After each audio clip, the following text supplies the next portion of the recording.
বাইতুল্লাহ খানায় কাবার চত্বরে চলে আসলেন। খানায় কাবার চত্বরে এসে নামাজ আদায় হলো এবং সেই তৎকালীন যুগে আবু জাহেল, আবু লাহাব, উতবা, শাইবা এদের কাছে বলে আল্লাহ সুবহানাহু ওয়া তাআলা রাতের এই পবিত্র সত্তা, পবিত্র রব আল্লাহ রাতের এক অংশে আল্লাহ আমাকে সশরীরে সাত তবক আসমান ঘুরিয়ে লোহে মাহফুজ, জান্নাত, জাহান্নাম, বাইতুল মামুর ঘুরাইয়া শরীফুল আকলাম ঘুরাইয়াছে। সেখান থেকে টান দিয়ে আল্লাহর সঙ্গে সাক্ষাৎ। আল্লাহ সুবহানাহু ওয়া তাআলা 50 ওয়াক্ত নামাজ আমাদের জন্য বাজেট করে দিয়েছেন। মুসা পয়গম্বর পাঠাইতে পাঠাইতে 5-10 45 ওয়াক্ত নামাজকে মাইনাস করে দিয়েছেন। আল্লাহ 5 ওয়াক্ত নামাজ তোমাদের উপরে ফরজ করে দিয়েছে। আল্লাহ যে ওয়াদা করেছেন উম্মত মুহাম্মদ যদি 5 ওয়াক্ত নামাজ যথা সময়, যথা স্থানে, যথা পদ্ধতিতে কানুন মেনে, আইন মেনে যদি পড়তে পারে, আল্লাহর পয়গম্বর বলেন আল্লাহ সুবহানাহু ওয়া তাআলা এই 5 দিয়ে গুণ দিয়ে আল্লাহ 50 ওয়াক্ত নামাজের সব আপনারা আমল নামায় দিয়া দিতে পারেন কিনা? আবু লাহাব বিশ্বাস করে না, আবু জাহেল বিশ্বাস করে না আল্লাহর পয়গম্বরকে মিরাজ করিয়েছে, বিশ্বাস করে না। এরপরে বলতেছে চলো যাই, আবু বকরের কাছে যাই, তার বন্ধুর কাছে যাই। আবু বকরকে সালাম দেয়া বলে আবু বকর তোমার দোস্ত নাকি তোমার বন্ধু নাকি মুহাম্মদ আজকে রাতের এক অংশে মেরাজে আল্লাহর সঙ্গে সাক্ষাৎ করে আসছেন। এই কথা বাবা যখন বলছেন, যদি বলতেছেন আল্লাহর পয়গম্বর কি বলেছেন, আল্লাহর পয়গম্বর যদি বলে থাকে তাহলে আমি সাদাকতা, আমি সত্য বলে আমি স্বীকৃতি দিলাম, আমি গ্রহণ করে নিলাম। এক রজব থেকে আগামী রজব পর্যন্ত আল্লাহ তাআলা হায়াত বাড়ায়া দেয়। কোন বান্দা যদি শাবান মাসে এসে দোয়া করে আল্লাহুম্মা বারিক লানা ফি রজব, রজব মাসে এই দোয়া পড়ছি আল্লাহ আমার আপনার হায়াতকে 11 মাস আল্লাহ হায়াত বাড়ায়া দেয়। জোরে কান সুবহানাল্লাহ। যখন শাবান মাসে আমরা দোয়া করব আল্লাহ আরো একটা মাস 12 মাস আপনার হায়াতকে বাড়ায়া দেয়, বুঝাইতে পারি নাই। যখন আমরা দোয়া করলাম আল্লাহুম্মা বারিক লানা ফি রজব, আয় আল্লাহ রজব মাসে আপনি আমাদের বরকত দান করেন, আমাদের হায়াত দান করেন, আমাদের সুস্থতা দান করেন। পূর্বে আগামী 1 বছর যে রজব মাস আসতেছে ওই রজব পর্যন্ত আল্লাহ আমার আপনার হায়াতকে আল্লাহ বাড়িয়ে দেন। কোন বান্দা যদি শাবান মাসে এসে যদি এই দোয়া করে আল্লাহ সুবহানাহু ওয়া তাআলা আগামী 1 বছর অতিক্রম চলে যাওয়ার পর যখন আসবে ওই শাবান পর্যন্ত আমার আপনার আল্লাহ হায়াত বাড়ায়া দেন। শাবান মাসে দোয়া করলেন, রমজানের দোয়া করলেন, এই রমজান মাস সামনের আগ পর্যন্ত এই দোয়া করলেন, আল্লাহ সুবহানাহু ওয়া তাআলা আগামী 1 বছর পরে রমজানের রোজা পর্যন্ত আল্লাহ আপনার হায়াত বাড়ায়া দেন। ও মুসলমান, আল্লাহ পাক রব্বুল আলামিন আল্লাহর হাবিবকে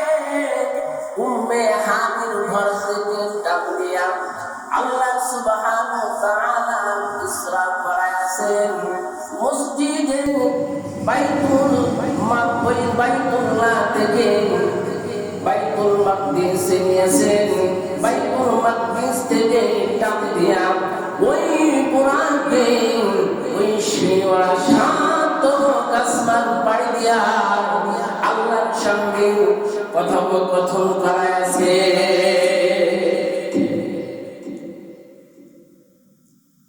সামনের দিকে আলোচনা যায় না বাবা, আল্লাহ পয়গম্বরকে, আল্লাহর হাবিবকে আল্লাহ সুবহানাহু ওয়া তাআলা যখন এই বুরাকে যখন আল্লাহ সুবহানাহু ওয়া তাআলা বাইতুল মাকদিস থেকে যখন টান দিয়া প্রথম আসমানে নিয়ে যাবে, প্রথম আসমান ফেরেশতার নাম হচ্ছে জিবরিল, প্রথম আসমানের ফেরেশতা হযরত ইসমাঈল, ইসমাঈলের তার দায়িত্বে 12,000 ফেরেশতা আছে। ওই 12,000 ফেরেশতার অধীনে আবার 1 লক্ষ করে ফেরেশতা হয়েছে। ও বাবা, এই প্রথম আসমানে হযরতে আদম আলাইহিস সালাতু ওয়াস সালামের সঙ্গে সাক্ষাৎ, ওখানে অনুমতি সাহেবকে আল্লাহর পয়গম্বরকে হযরতে জিবরিল, হযরতে মিকাঈল আলাইহিস সালাতু ওয়াস সালাম সঙ্গে করে নিয়ে যায়।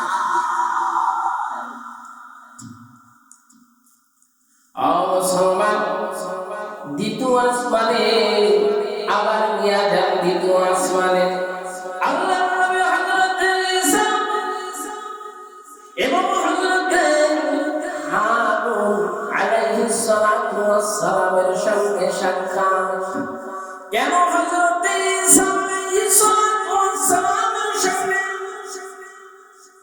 আল্লাহ সুবহানাহু ওয়া তাআলা আল্লাহর পয়গম্বরকে কেন সাক্ষাৎ করিয়ে দিলেন?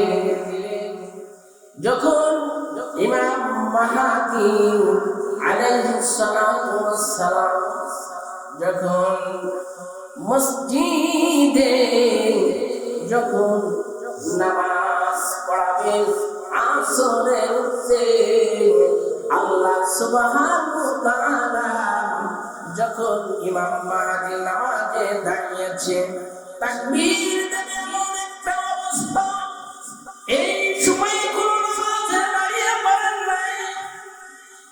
মসজিদের ছাদের উপরে ঠক ঠক করে আওয়াজ দেয়, সেখানে যাই দেখে হযরতে ঈসা আলাইহিস সালাতু ওয়াস সালামকে আল্লাহ পাঠিয়ে দেন।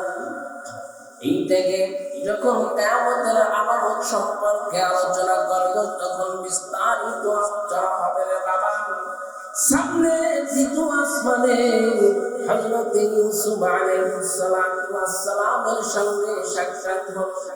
এই দ্বিতীয় আসমানে হযরতে ইউসুফ আলাইহিস সালাতু ওয়াস সালামের সঙ্গে আল্লাহ কেন পয়গম্বরকে সাক্ষাৎ করাইলেন, খোঁজ বিনিময় করলেন, আলোচনা হইল, কথোপকথন হইল। কেন আল্লাহ পাক রব্বুল আলামিন হযরত জিবরিলের মাধ্যমে জানিয়ে দেন, ও পয়গম্বর, আপনার সঙ্গে হযরতে ইউসুফের সঙ্গে কেমন সাক্ষাৎ হয়েছে।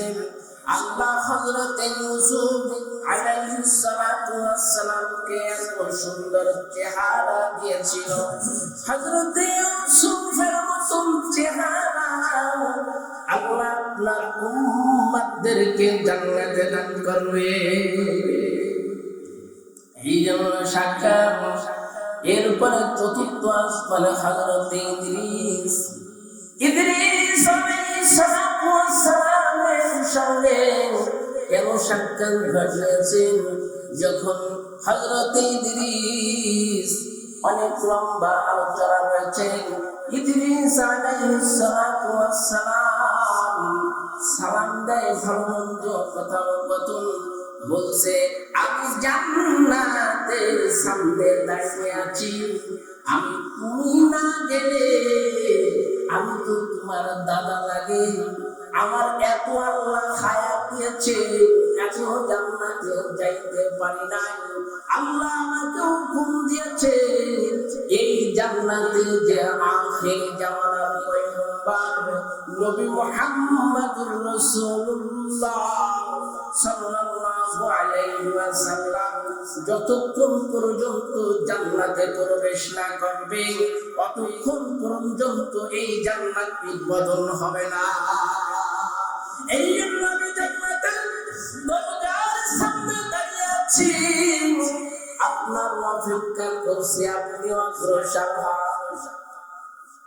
এই জন্য সাক্ষাৎ এরপরে পঞ্চম আসমানে চলে গেলেন।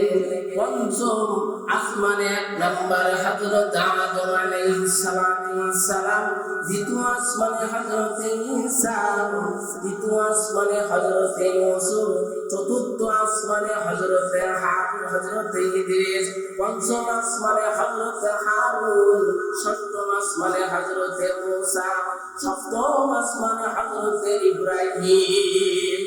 রওনা করছে, চলছে হযরত ইব্রাহিম আলাইহিস সালাতু ওয়াস সালাম সেই বাইতুল মামুরের ওয়ালের সঙ্গে হেলান দিয়া বসে আছে।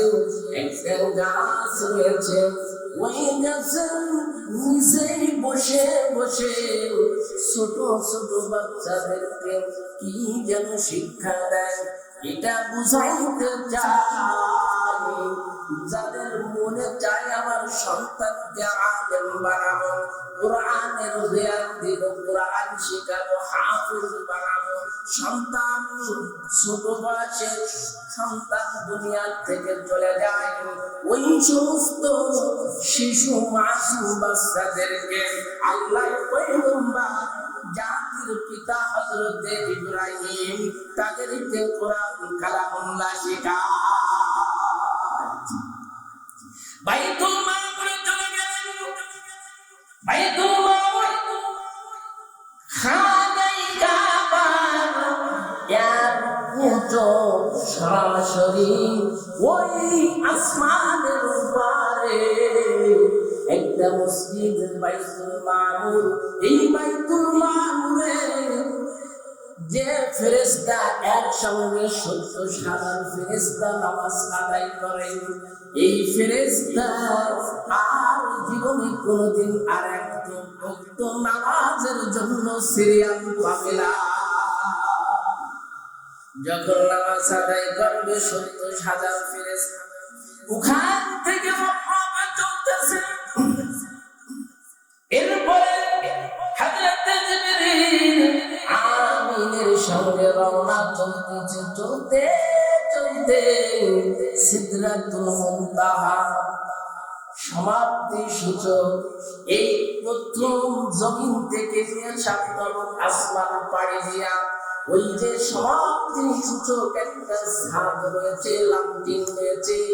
ও বাবা, এই নিচের খবর কোন ফেরেশতারা উপরের ফেরেশতাদের কোন খবর জানবে না, আর ওই সিদরাতুল মুনতাহা উপরের খবর নিচের ফেরেশতারা জানবে না। সমাপ্তি সূচক একটা বড় গাছ, এই গাছ পাতা হচ্ছে মনে হয় হাতির কানের মতো, হচ্ছে এরকম বটকার মতো। ও বাবা, ওখান থেকে ফেরেশতার মাধ্যমে রওনা করে আরেকটা স্থানে চলে যায়। যাইতে যাইতে শরীফুল আকলাম কলমের ঠনঠনে আওয়াজ। ও মুসলমান, আল্লাহ সুবহানাহু ওয়া তাআলা সর্বপ্রথমে আওয়ালাহু খালাকাল্লাহু কালাম, সহিহ হাদিস শরীফের ভিতরে সহিহ হাদিসের মধ্যে আছে, মুসলিম শরীফের ভিতরে আছে, আল্লাহ সুবহানাহু ওয়া তাআলা সর্বপ্রথমে আল্লাহ কলম সৃষ্টি করেছেন জয়ীব এবং দুর্বল। রিওয়ায়াত আছে আওয়ালাহু খালাকাল্লাহু নূরে, আল্লাহর পয়গম্বরের নূর সৃষ্টি করেছেন।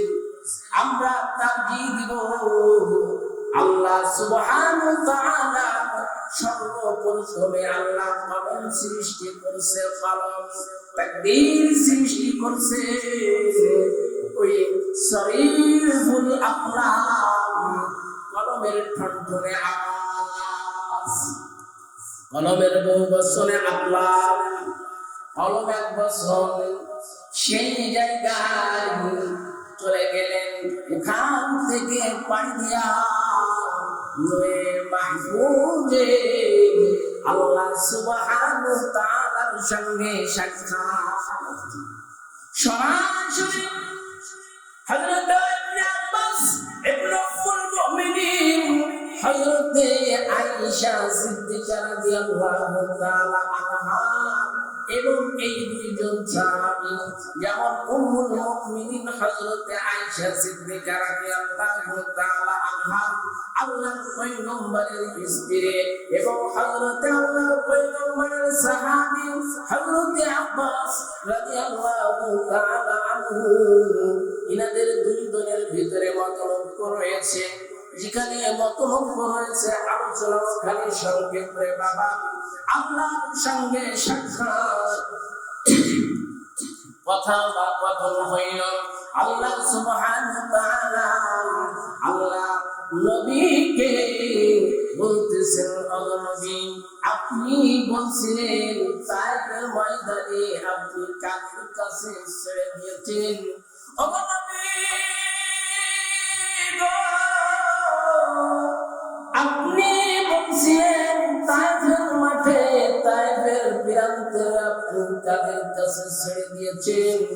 আপনি আজ আপনাকে সান্ত্বনা দেওয়ার জন্য নবী আমার কাছে আপনাকে চাচ্ছি, এই কুলকাই রাতের মধ্যে আপনার আলোচনা, আপনার সম্মানকে বৃদ্ধি করার জন্য আমি আল্লাহ নবী আপনাকে 7 আসমান পাড়ি দিয়ে আমার কাছে আনছি।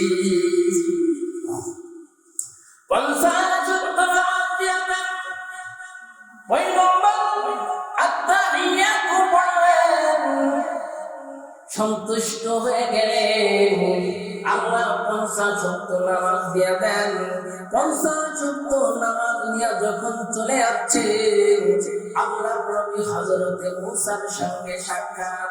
হযরতে মূসা বলেন, ও পয়গম্বর আপনার উম্মত এটা পালন করতে পারবে না।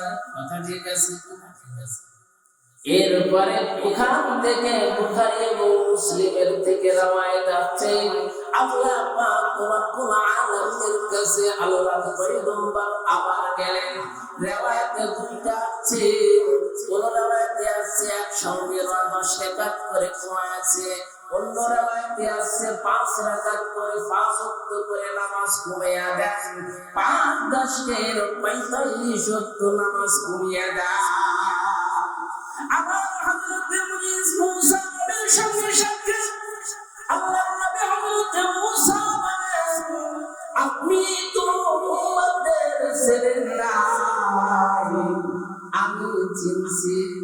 আপনি আবার যান নামাজ পড়িয়ে নিয়ে আসেন। পয়গম্বর বলেন, মূসা আমার তো লজ্জা লাগে। রিওয়ায়াতে আছে আমার তো লজ্জা পাই, আমি তো আল্লাহর কাছে আর যাইতে পারবো না। আল্লাহ পয়গম্বর কুরআনকে উঠে রওনা করেছেন। আসতেছে আসতেছে আসতেছে বাবা, আসতে আসতে ওই যে ব্যবসায়ীদের এক গোত্রের অমুক গোত্র, এই ব্যবসায়ীরা তাদের উট হারিয়ে গিয়েছে। ওই উট তালাশ করতেছে, একটা মশকে একটা বোতলে পানি রয়েছে। পয়গম্বর পানি পান করলেন। কেন পানি পান করলেন? সামনে আপনাদেরকে এই প্রশ্নের জবাব দিয়ে যাব। পানি পান করলেন, আবার সামনে আসতেছে বুরাকের আওয়াজ হইতেছে। একটা উটের পিঠে দুটো বস্তা, একটা লাল বস্তা পরিহিত মাল বুঝাই রয়েছে। কয় বস্তা? 2 বস্তা লাল বস্তা আর সাদা বস্তা। অন্য রামায়তে আছে কালো বস্তাও ছিল। এই উটের বহনকৃত এই উটটা চলতেছে, এই বুরাকের আওয়াজে উটটা জমিনে পড়ে মারা যায়। আল্লাহর পয়গম্বর ফজরের উঠতে আগে চলে আসলেন বাইতুল্লাহ খানায় কাবার চত্বরে চলে আসলেন।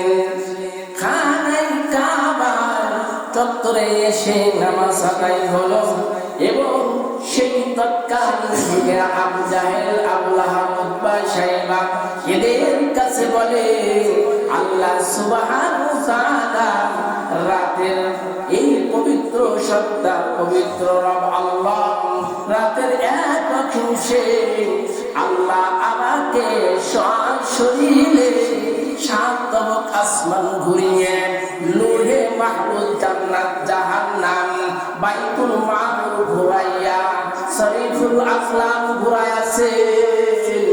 সেখান থেকে টান দিয়ে আল্লাহর সঙ্গে সাক্ষাৎ। আল্লাহ সুবহানাহু ওয়া তাআলা 50 ওয়াক্ত নামাজ আমাদের জন্য বাজেট করে দিয়েছেন। মুসা পয়গম্বর পাঠাইতে পাঠাইতে 5-10 45 ওয়াক্ত নামাজকে মাইনাস করে দিয়েছেন। আল্লাহ 5 ওয়াক্ত নামাজ তোমাদের উপরে ফরজ করে দিয়েছে।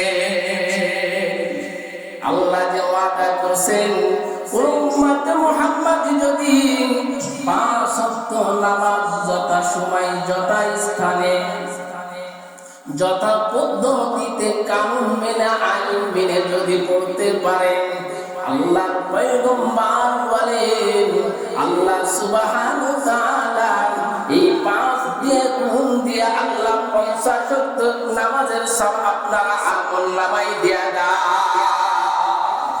দিতে পারেন কিনা? আবু লাহাব বিশ্বাস করে না, আবু জাহেল বিশ্বাস করে না আল্লাহ পয়গম্বরকে মিরাজ করিয়েছে, বিশ্বাস করে না। এরপরে বলতেছে চলো যাই, আবু বকরের কাছে যাই, তার বন্ধুর কাছে যাই। আবু বকরকে সালাম দেয়া বলে আবু বকর তোমার দোস্ত নাকি তোমার বন্ধু নাকি মুহাম্মদ আজকে রাতের এক অংশে মিরাজে আল্লাহর সঙ্গে সাক্ষাৎ করে আসছেন।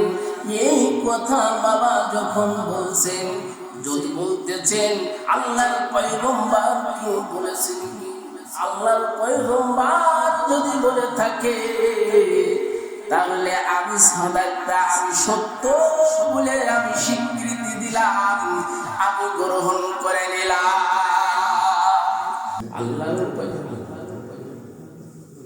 আল্লাহর পয়গম্বর রওনা করছে রে বাবা। আল্লাহর পয়গম্বর হযরত আবু বকর সিদ্দিক রাদিয়াল্লাহু তাআলা আনহু দৌড় দিয়া তিনি বলতেছে হয়তো আমার নবীকে অনেক প্রশ্ন করে বিভ্রান্ত করছে। আবু বকর দৌড় দেয়, খানায় কাবার চত্বরে চলে যায়, যাই অনেকে প্রশ্ন করে, বলতেছে তোমার কথা আমি তোমাকে এক করে প্রশ্ন করব, আমি আবার উত্তরও আমি দেয়া দিব। দেখো আমার কথাটা শোনো, আমি সর্বপ্রথমে যখন বুরাকে সওয়ার হয়ে যখন আসতেছিলাম, প্রতিমধ্যে একদল অমুক গোত্র এদের উট হারিয়ে গিয়েছিল, ওদের বোতলে পানি ছিল, আমি পানি পান করে যাচ্ছি, ওরা আসবে ধরে নেন, 3 দিন পরে মাগরিবের অন্তের আগে, সূর্য অস্তমিত যাওয়ার আগে তারা আমাদের ওই বাণিজ্য কাফেলা আমাদের কাছে হাজির হয়ে যাবে। আসলে জিজ্ঞাসা করলাম, দ্বিতীয় নম্বর উটটা বুরাকের আওয়াজে মারা গিয়েছে, তাদের পিঠের উপরে দুইটা, একটা কালো বস্তা, একটা লাল বস্তা, অথবা লাল এবং সাদা বস্তা রয়েছে। উটটা মারা যায়, আসলে তোমরা জিজ্ঞাসা করবা। এইভাবে বলতেছে। দেখা গেল আবু জাহেল অপেক্ষা করতেছে, কাফেলা আসবে, পয়গম্বর মুহাম্মদ বলেছে। এই আলোচনা চলতেছে, আসতেছে না, লেট হয়ে যায়।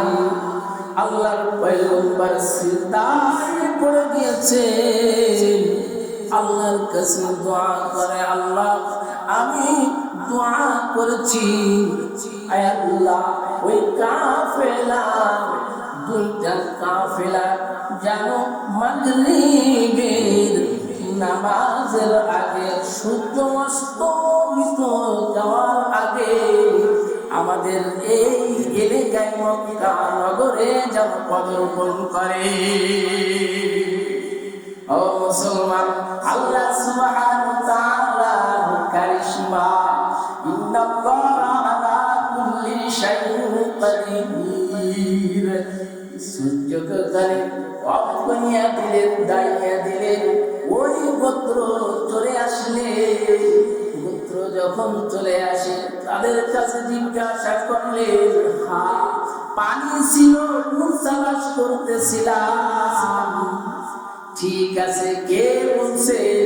আব্দুল্লাহর বেটা মুহাম্মদ এই কথা বলছে, কথা সঠিক। সামনে ওই গোত্রের আওয়াজে উট মারা গিয়েছে, পিঠে দুইটা বাস্তা ছিল, বলছে হ্যাঁ আমাদের কি একটা আওয়াজ, আর আমাদের গোত্রের নাম ধইরা ডাকে।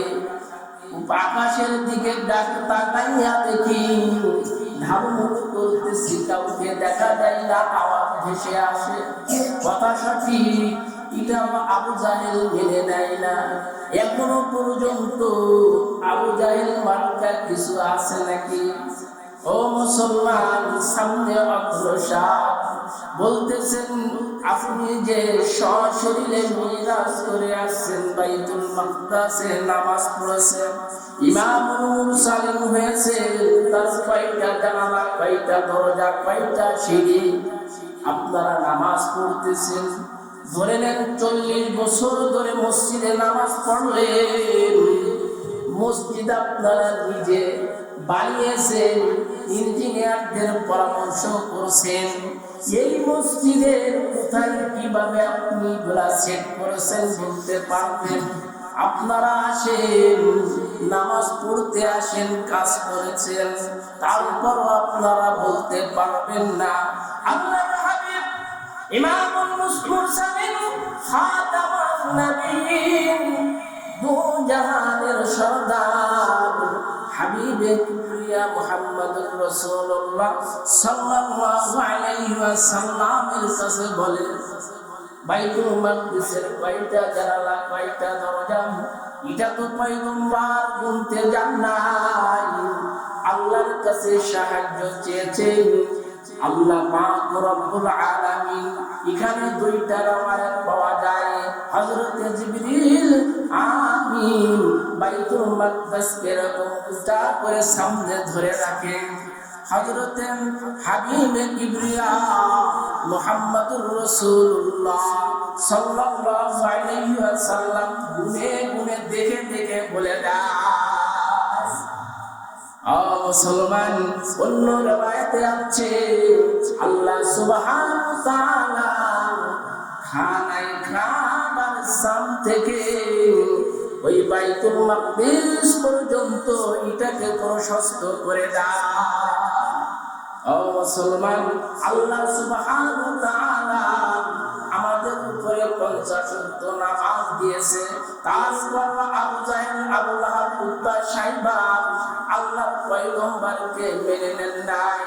যখন কালিমার দাওয়াত দিয়েছে, যখন হক এবং হালাল হারামের কথা বলেছে, যেটা সঠিকের দাওয়াত দিয়েছে, যে মুহাম্মদ আল-আমিন নামে সেই তৎকালীন যুগের কাফেররা বলেছিল, যখন কালিমার কথা বলছে, আমার উপরে ঈমান আনো, আল্লাহকে আল্লাহ বলে মেনে নাও, আমি রাসূলকে রাসূল বলে মেনে নাও, তখন ওই কাফেররা আল্লাহর পয়গম্বরকে মেনে নেন না। এই জন্য আল্লাহ বলছেন, সুবহানাল্লাযী আসরা বিআবদিহি লাইলাম মিনাল মাসজিদিল হারাম ইলাল মাসজিদিল আকসা। আল্লাহর নবীকে পবিত্র ঈশাদা, পবিত্র রজনীতে আল্লাহ পাক রব্বুল আলামিন পয়গম্বরকে রাতের এক অংশে বাইতুল মাকদিস থেকে আল্লাহ পাক রব্বুল আলামিন লৌহে মাহফুজ দূরে আবার আনছেন। সব কিছু দেখায় আছে। আমার আপনার উপরে 5 ওয়াক্ত নামাজ ফরজে আইন, এটা না পড়লে আল্লাহ পাক রব্বুল আলামিনের দরবারে হিসাব দেওয়া লাগবে। নিজেও পড়বো, সন্তানদের নামাজের কথা বলবো, আহারি এবং পরিবারকে নামাজের জন্য যত্নবান করবো।